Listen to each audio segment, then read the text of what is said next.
Grand Rising entrepreneurs, nonprofit leaders. I hope you guys are having an amazing Saturday. I had an absolutely amazing week. I hope you guys' week was just as amazing. We have Valerie here, you all. You all know who she is because we've been talking about her fundraiser for some time. But she will introduce herself here momentarily, guys. As you're chiming in, say hello and where you're coming in from. The question that we have here is, what are you currently raising funds for and how? As you guys know, we're talking about fundraising today. Valerie just had an amazing fundraising event, and we're going to dig all into the tea and find out what she did to make it amazing, how she promoted it, what challenges she had it, what she would change. She's actually having another fundraising event, so things went well, guys, and we'll talk about that as well a little bit later. So just come on in and answer this question if you guys are currently raising funds and what challenges you're having.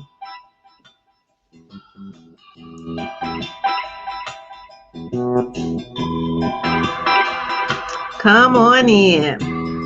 And while we're waiting on everyone to come in, Valerie, we can go ahead and have you introduce yourself. Can you tell everyone a little bit about yourself and your nonprofit and who you guys serve? Good morning, everyone. Again, like she said, my name is Valerie. I am here in the Chicagoland area of Illinois. My nonprofit is An Awesome Place, which services special needs children, particularly those with autism.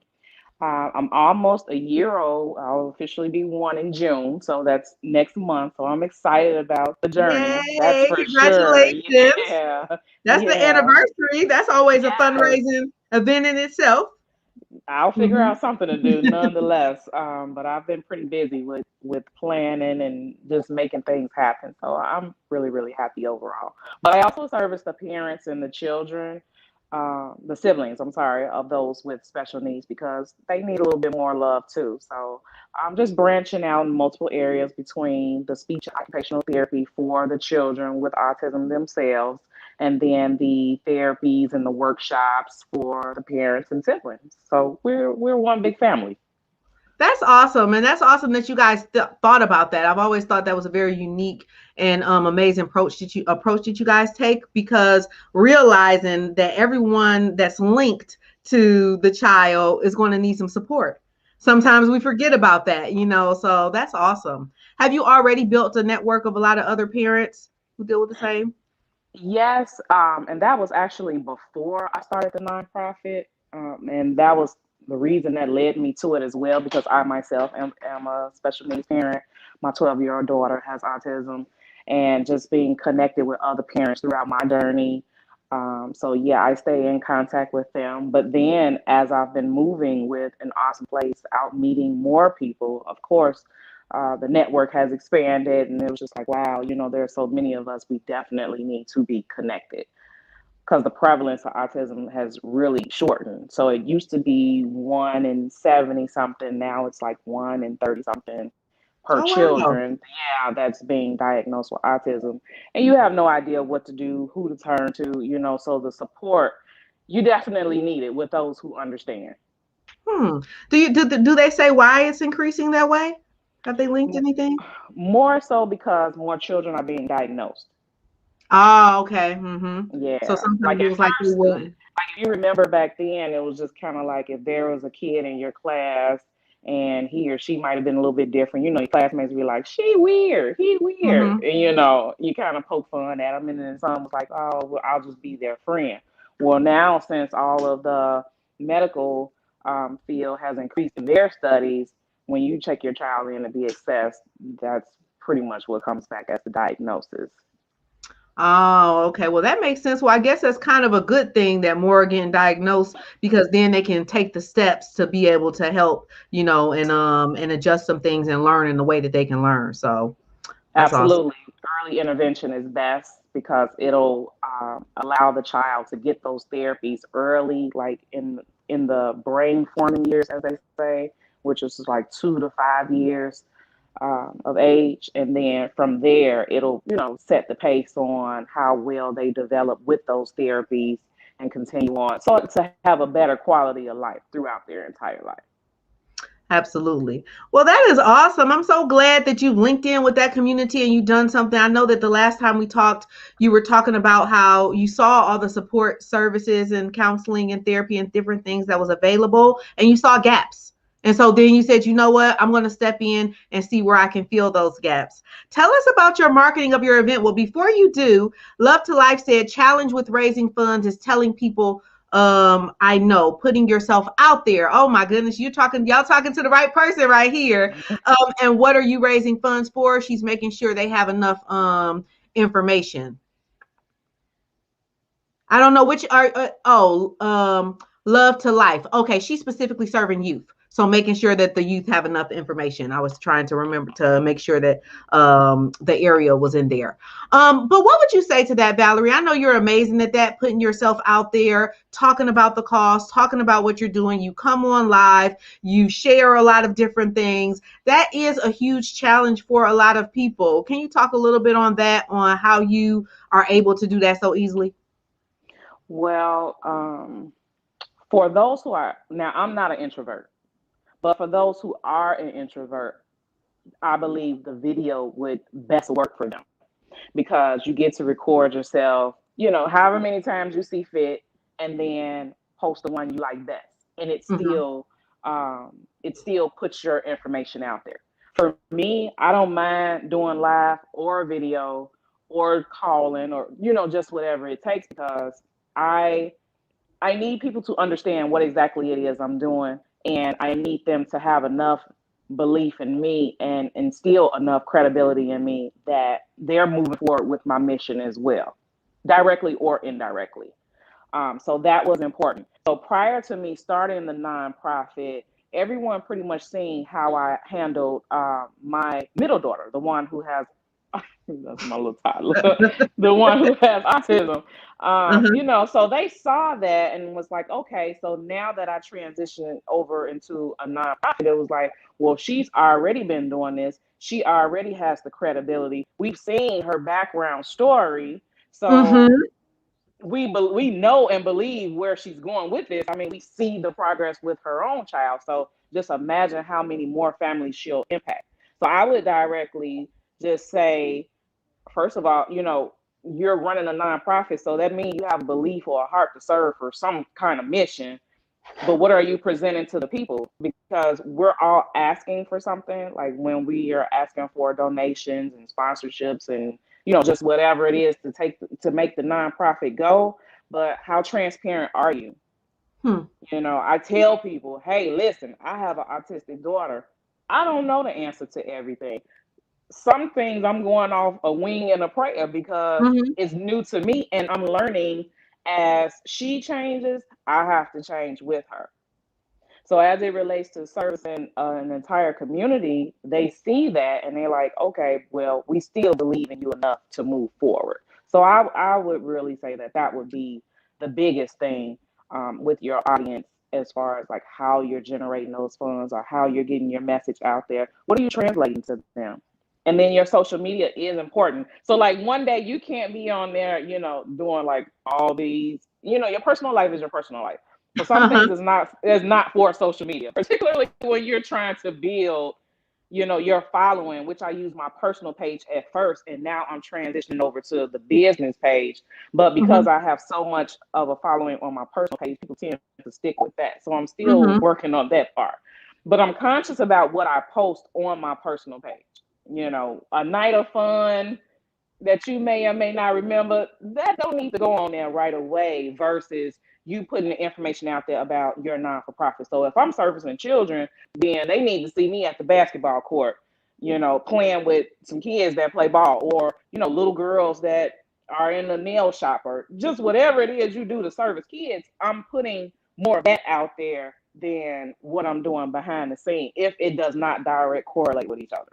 With so having an intention for your social media and for your page, how is this going to further my mission or connect me with the type of people who would fund, or the type of people who I could service. Same thing here. Like anything I post and I'm going to take up a couple of seconds of someone's time, I want to make sure it's something that they'll be able to either gain some type of information or gain some type of value from, or is tied to what we do in some type of way. And I know that entrepreneurs or nonprofit leaders are going to be able to get something out of it. Same thing for your nonprofits is what it sounds like you're saying. Make sure that the things that you're posting is somehow tied to what you're doing and tied to the type of people you want to link with.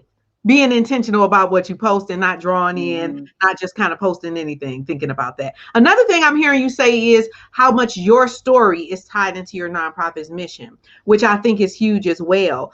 Because when your personal story is tied in, you're really just telling your story. So that should just kind of make it organic and make it natural. So what is your real why? Because your passion is going to show through your why. People don't have to guess. They know your heart's in the right place because they see that your story aligns with it.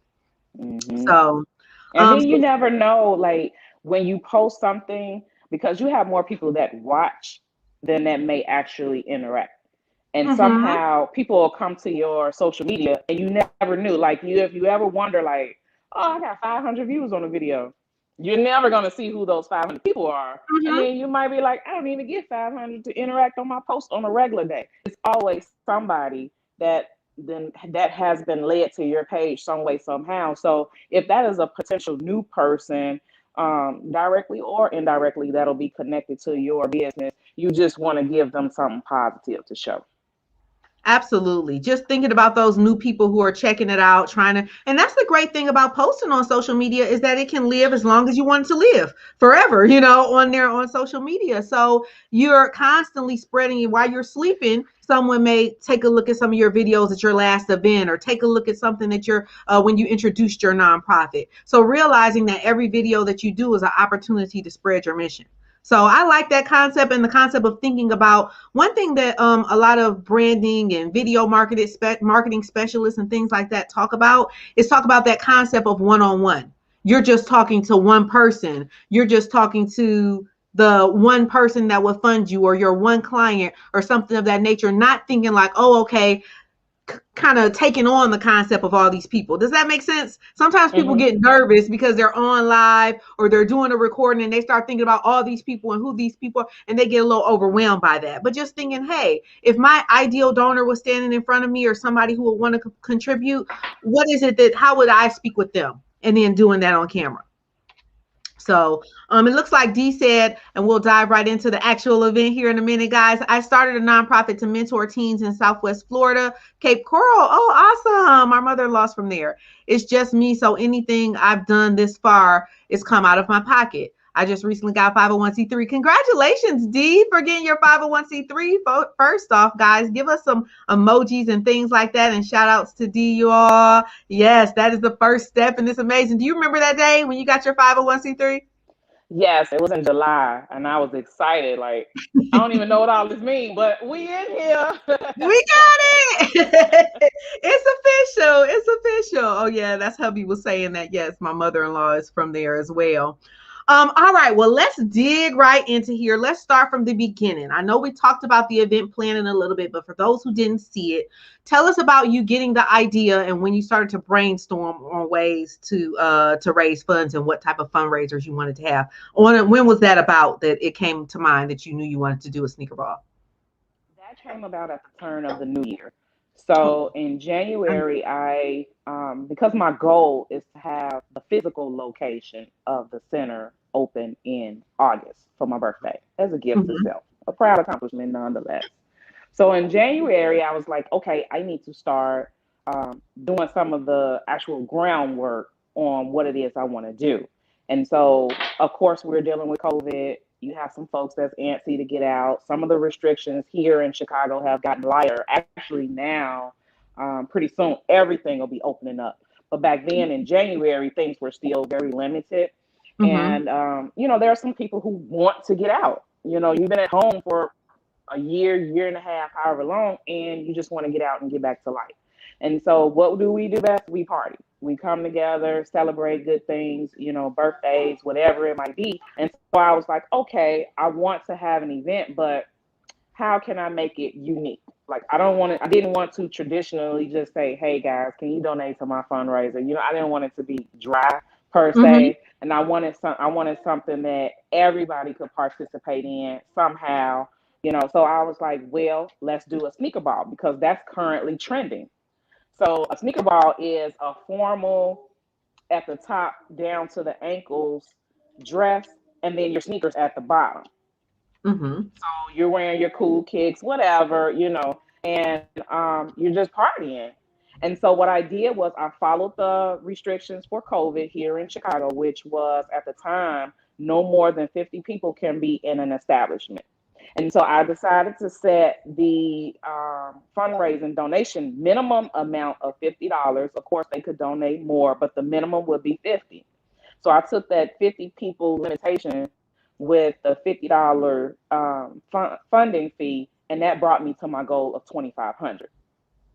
Now, what I didn't know, and I set it for April 17th. So from January Mm-hmm. to April, you had roughly 3 months to send in your donations, figure out if you want to attend. It gave me time to plan, do everything. So it Mm-hmm. allowed everyone ample enough time, even A, if you a good fresh amount of off time. work, just whatever to prepare So that's for a it. note, right, guy, right there, guys. You first started talking about it publicly in January, Correct. and then the actual event was in April. Correct. So that's one tip that you guys might want to jot down right there is making sure that you actually give yourself a reasonable amount of time to attain the goal and you're not rushing through, and give people a reasonable amount of time to budget it if they're going to be traveling for it, to make those arrangements and things like that. So go ahead. I just want to make sure people Yeah, got that and part. I promoted it regularly enough on my personal page for social media, but I also created an event page on Facebook. And so, when you create an event, every time you post back there, it sends everyone who was invited a notification. So in February, I'm like, okay, guys, we're 2 months out. Go ahead and get those donations in. Mm-hmm. There'll be a guest list at the door. We don't want to wait till last. I would always put something out there that'll ping everybody else. And then they'll be like, oh, snap, it is coming up. Let me send in my donation. So, when I secured my DJ or when I secured the caterer or just whatever it is I was doing, I was Ah, keeping mhm. everyone updated and had those notifications sent out. So social media has definitely been the basis of my promoting. And then because of how I was promoting, other people were like, make it public. We're going to share it. And they did the same thing. Did I ask for them to do that? Absolutely not. But, everyone knows the mission and what I'm going for. So they did it in a good favor, which I thought was really, great, actually, on my part. So it spread it. It spread it like a wildfire. And in turn, from what I anticipated of the 2,500, turned into 7,000.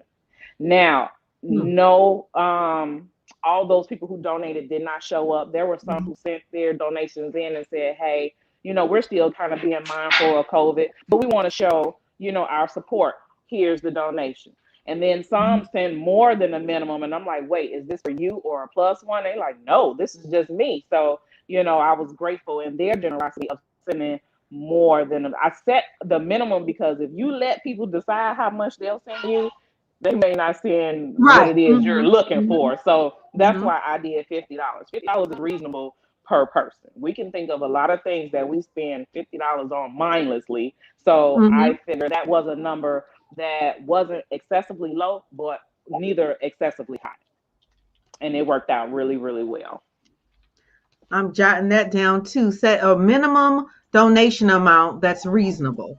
That makes sense. Like thinking of, I know a lot of nonprofit organizations use that psychology, so to speak, because they may be saying, "Oh, hey, we need $20 is our minimum." Like you said, $20 or $50 is a night out. You know what I mean? Just being able to translate. Or I know for some organizations who want monthly donors, they may say they need $50 per month, and they're like, "This is less than or $2 per day," or something of that nature. That really helps people break it down and really realize that they can afford to be able to support. So I think that's very important. Someone did ask a question. Dee did ask a question as well. Did you fund the event yourself? So I believe she's specifically speaking about like reserving and all of those different types of things. The location. Let's talk a little bit about that. Some of the expenses and how you were able to fund those. So the catering was gifted to me. Awesome. That was really, really nice. The DJ discounted because he knew it was a nonprofit. Hold on, baby. And then the photographer discounted everything because he knew I was, and my whole goal was, hey, I can't spend more than what I'm bringing in. That's right. So Because I that's the didn't, point is to raise funds. correct. So Right. no, I did not spend my personal money. It was whatever I took in the beginning from the donations is how I paid for everything. So like my Got DJ was $300. Okay, I definitely, $50 a head. That was 6 people who donated. That was $300. The photographer was I think $195. Same deal. The hall was discounted to $150. So my expenses were roughly about $600 or $700. But I worked and spoke with everyone enough to say, hey, I'm not a for profit, I'm a non for profit, and I'm just getting started. Be a little understanding of what I got going on, and everything fared out well. So even if my goal was set at the 2,500, by the time I deducted the expenses, I still would have come out about $2,000 on top. Okay. And that's amazing to be able to bring in that much and have expenses of under $1,000. That is Hmm. amazing. So I put on here, let vendors know you are a nonprofit. Let them know what you're doing. They may have a family member or someone linked to, or just want to serve in that area as well. Not to mention, if it's an event, people are going to be there. There are some cases as the event grows that you can actually do sponsorship where vendors will pay you in order for their information to be on the pamphlets or inside of a goodie bag or up, on the bulletins and boards and things like that. So let everyone know that you're a nonprofit and see if they can either donate and offer their services in kind, and or if they would like a tax exempt write-off, or at least at bare minimum give a discount. So Oh, and I did the decorations myself to avoid having to. I bought them because I have an Amazon business account, but I did the mhm. room decorating itself because if you contract with someone here in Chicago to do decorating and everything for you, you could spend about $1,000 easily, and that wasn't what I wanted to do. So I cut all that out and asked a few good friends, hey, come help me blow up some balloons and throw some lace around and everything else. So we got together the night before. The owners of the event space let us come in and just decorate the room so we wouldn't have to do it the day of. Oh my goodness, I love that. It's one of the things I hear when you saying that is you're flexible and you was working with what you got. So Hmm. you working with what you have. How can I cut this expense? What do I need this for? Okay, if it is too expensive, unless if we can't raise funds for it or we don't want to put the funds into that, what's some other options here? And so you having some volunteers coming in, getting the materials you need, and putting those things up allows for you to be able to serve your community even more. So Hmm. that is awesome. And then you could ask for someone to help you serve your food. Because, like the caterers here, they come in, they set up and leave. So you Mhm. have to pay someone else to actually serve the food. Well, Hmm. I asked my mom, who was also a part of my board, and another family member, I know you guys plan on being in attendance of the party, but I need your help in this way. And Mhm. so they definitely helped out and made the night go much smoother as well. So just ask for help, and those are called the in-kind donations. They donated their time for that, so that was pretty cool. Exactly. And then I Utilize had your volunteers. yeah, I had my daughter's grandmother. She sat at the door and checked off the names list. So she Okay. donated her time for me. For everyone who sent in their donation and that was in attendance for the party, she checked them off at the list, at the door. So I Mhm. didn't have to I didn't have to do everything. I had help everywhere so I wouldn't be running with my head cut off. That is awesome. Utilizing the help you around you and utilizing volunteer. People want to volunteer and to serve. So if you have some people around you who want to volunteer and serve, it's specific your board members. That's one of the reasons, one of the things I like about nonprofits is you start with board members. So when you're starting with your board members, you can not only maybe they can volunteer, but if they can't volunteer, you also have to realize that you're utilizing your network and you're also utilizing your board members' network as well. So they may have some people who can volunteer as well.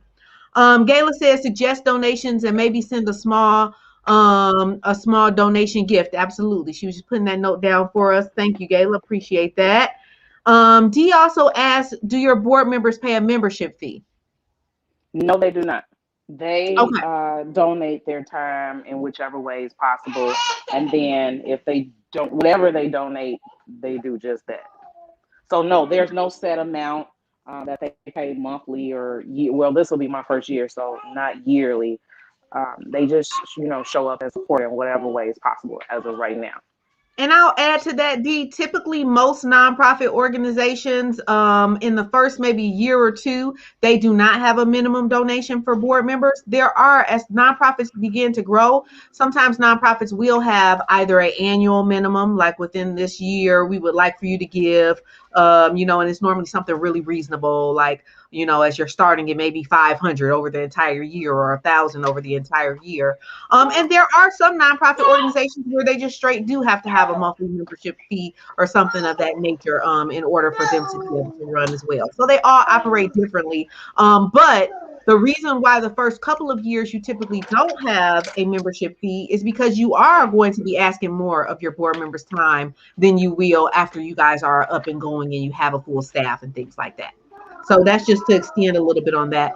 Let's talk a little bit about any challenges that you had. And since you're doing another event coming up here, is there something you would change or something you're like, okay, I won't do that again? Anything like that? I changed. My challenge was actually collecting the funds Mm-hmm. because there were some people who was like, I don't have a bank account. Oh, my debit card don't work for this. You name it. I probably heard it in the last 4 months. Okay. And it was kind of surprising to me, like, wait, what a minute, what do you mean you don't have this, but everybody has a different situation. So I had to come up with a different way for them to still be able to send over their donation. Originally, I was telling everyone to Zelle. I figured pretty much everyone has Zelle. So Mm-hmm. Zelle over your donation account, I mean, your donation amount directly over to an Awesome Place business account. That way I don't have to touch it. It goes straight there. I'll add your name to the list, which was something else that I did to avoid collecting cash at the door, just being mindful that we're still in times of COVID. So I didn't Mm-hmm. want a crowd at the door fidgeting for wallets, purses, trying to bring out money. And no, so because I was planning from January to April, you have plenty of time to Zelle over $50 and get your name added to the guest list. So once you Mm-hmm. come in, all you're doing is just giving your name, taking a squirt of sanitizer, putting your face mask on, and then go on and enjoy the party. Mm-hmm. Simple. But because everyone didn't have Zelle, I had to transfer over my personal Cash App account to make it a Cash App account for an Awesome Place. So in order Mm-hmm. to receive donations, because I didn't want to turn away any donations, of course. So I had to improvise really quickly. And I also had to use my PayPal, and then just send it over to the account. So it was a few little things that was like, oh, if you just could have zailed it over, it would have been so much easier. But you have to, change and adapt as necessary. So I ended up going from using one account to three accounts to collect all of the money. But it still fared out really well. It wasn't anything that was like so difficult that I couldn't do. It was just a notice like, okay, so now I have to do Cash App for an Awesome Place instead of just saying Zelle over the money. That's a good point because you definitely want it to be as smooth as possible for someone to make their donation. You Mm-hmm. don't want that. You don't want to have them to have to think about it. Oh, because I don't have this or I don't have PayPal or don't have Zelle. Oh, okay, I don't feel like setting up and all this. You want that smooth as possible. There is a vendor that we utilize right now, domestically for our home that we are about to cancel because they don't have any electronic. They're still just doing checks, and we got to go get a check and do this and that. And I'm like, we don't have time for that. That's time. And so one thing that we do, and I'm glad that you were able to kind of get those wrinkles out now, because now for the next one, you'll already have, here's a PayPal link for you to do it that way. If you got Cash App, we can do it that way. If you still have Zelle, that sounds good as well. If you want to mail a check, that's fine as well. I'm all for opening up as many options as possible. I will say, in the past couple of years here, Cash App has been huge for nonprofits because they offer some of the lowest fees. there's really bare minimum fees for Cash App. So that's why that's a huge app that people utilize. Not to mention, a lot of people just use it. A lot of people use it. A lot of people are familiar with it now. Same as PayPal. Venmo is another one that's tied to some of the social media. We personally, with our nonprofit and our business, have 9 out of 10 of the different processors, just so that we can be of convenience to the person who has decided they're going to utilize our business or decided they're going to donate to our nonprofit. We want to be able to say, okay, what do you like to use? No problem. We'll send the link through there. So that's a good lesson to learn in advance. And then the cool thing about it is, once you set majority of those things up, the setup is the toughest part. And then after that, you're good to go. So, yep, that was so that's one of the main challenges that you had, that you would adjust, that you're going to kind of already have adjusted for this next event, huh? Correct. I think you talked a little bit about this. I know we had a question about safety, but I think you kind of mentioned it throughout, that you guys found out what the precautions were. First of all, you knew what they were. You knew that, okay, at this time I can only do up to 50. Now, did the 50 ever change? Once you guys had the event, was it still at 50, or were you able to do more by then, COVID wise or safety wise? It was still 50 per Uh-huh. the city's limitation, but my total guest count was about 60. And Mhm. the event space owner didn't make a big deal. It was like, you really can't tell that it's 10 people. Now, if Right. another 50 would have showed up, then That yeah, was we a know. problem. But it ended up being like 60 people. And I was including the people who helped out, background wise, Hmm. to make the event go by really good. So yeah. But I thought everything out strategically to make accommodations for everyone for COVID, because I wanted them to feel comfortable, because some people are still feeling like they're chancing being out or returning to sociable events. No, everyone is not vaccinated, so I wanted it to be comfortable as possible. So again, once you came in, you needed to have a face mask, take a squirt of some sanitizer, and right at the door while you're checking in, and then you go to your seat. I had place settings already set up. Your plate, Hmm. your dinner plate, your salad plate, all your utensils, your cups, pretty much everything. So it was right there at your seat. So when you got up to be served dinner, you took your plate setting straight to the server to give Hmm. you everything. So I didn't want it to be open, because you don't want everybody fidgeting through all your food, and it's like, oh no, you got everybody. No. Oh Hmm. no, that's a definite no during this time. And then I didn't want everyone crowding up where she was serving the food at, trying to, oh, where's plates, where's cups, where's Hmm. napkins. No, so everything, once you went and took your seat, everything you needed was right there. And the seats were spaced out comfortably, where nobody was rubbing elbows. You didn't have direct contact with them, unless this was someone who attended with you and you were Hmm. comfortable with that. But I made it so there were two restrooms. Um, Partway through, we closed it for a few. Someone went back there, sanitized here and there. But the night went really well, with everyone doing their part to limit, the possible direct contact with people. That's But they awesome. didn't know. Hmm. That's awesome. So you basically looked up, did everything that you could to make the event safe. Not to mention, I love the idea, and I want to make sure you guys got this if you're joining in late, that there were options, and that's how she was able to raise. One of the reasons she was able to raise so much, well, there were options for people who wanted to donate and did not attend the event. So they were able to then look at some of the pictures, some of the video. Another thing that maybe you guys might think about for this next event that I've seen a lot of nonprofits do is actually have, and you may have done this, but actually have certain things that the ones who wanted to attend virtually, like they had Zoom time where they can, where someone was taking video and pictures, and where there was like a virtual package of extra things that those people who would get for attending virtually. So just the option that I would give you guys is make sure that you have a virtual option, some type of virtual option with whatever things you want to include in that, and then having the physical option as well is a great thing to have during these times. Would you agree? Yeah, Yeah. absolutely. All right. Looks like we have one more question, and I want to let you get to those kiddos. D said I have to get. Oh, okay. She's just about to get ready to go here. No problem, D. Yes, we are wrapping up, and please feel free to message me or message Valerie if you have any questions. Let's talk a little bit before we wrap up here about the next event, and for those who want to donate and get involved, or maybe even have some type of consultation with you to discuss events, which is a way that you guys can bring in a donation for your organization. Tell us a little bit about the next event and what your fundraising goal is for that one. So my next event is in July. It'll be an 80s party. The whole point of me coming up with these fundraisers is to give give the people something fun to participate in. So everyone is like, oh my gosh, an 80s party. Now you're thinking about all the fun times you had in the 80s, or if you're born after the 80s, maybe you can, think what it would be and participate. Mm-hmm. So I was already like, I'm going to be Madonna. Okay. Perfect. But what I did before then is I set up 2 community service events. So now you guys believed in me enough where you helped me raise $7K for this fundraiser.